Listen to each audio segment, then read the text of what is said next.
السلام علیکم ملګرو دوستانو، امید لرم چې ټول به جګ جوړ خیر او عافیت سره یې. ملګرو دوستانو، یو ملګري تپوس کړی چې یاره جینۍ کله واده شي نو د هغې سینې هم غټې شي او کوناټي هم غټ شي. نو د دې مین وجه څه ده؟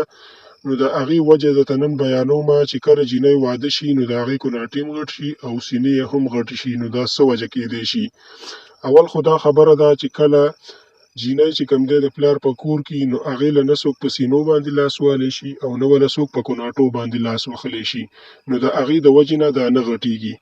بله خبره دا چې کله هم دا د خاوند کور ته واده شي نو خاوند وله هره ورځ په کوناټو باندې لاس وهي، کله پې وله تیل مږي او کله وله په سینو باندې تیل مږي، نو دې سره غټې شي.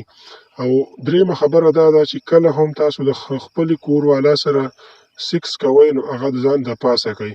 چې کله م ځان د پاسه کړله نو هغې سره چې کوم دی تاسو سینې خورئ او ښځه هم د ځان د پاسه کړي نو هغې سره چې کوم دی د ښځې کوناټي بې انتهایي غټېږي.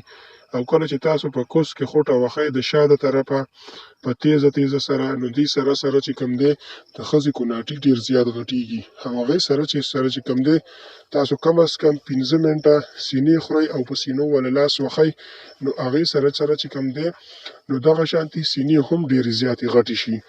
نو کوناټوره جینۍ چې کوم دی د هر چا خوښېږي او هر ټیم چې کوم دی نو بس خاوند وله په کوناټو باندې لاس وهي. نو دغه وجه ده چې جینۍ چې کوم دی سینې هم غټې شي او کوناټي هم غټ شي. دا یو ملګري تپوس کړی او د ډېر زیات وخت نه لګیا و چې یاره تاسو چې کوم دی لکه دا ویډیوګانې جوړوئ نو دې حوالې سره تاسو یو ویډیو جوړه کړئ چې آیا دا جینۍ چې واده شي د دې دا کوناټي او سینې ولې غټېږي. دا وړه شانتې ویډیو وه، امید لرم چې دا به ستاسو خوښه شوي. خامخا یې د ملګرو سره شیر کړئ، لایک وکړئ، کمنټ وکړئ. زموږ د نور ویډیوګانو لپاره چې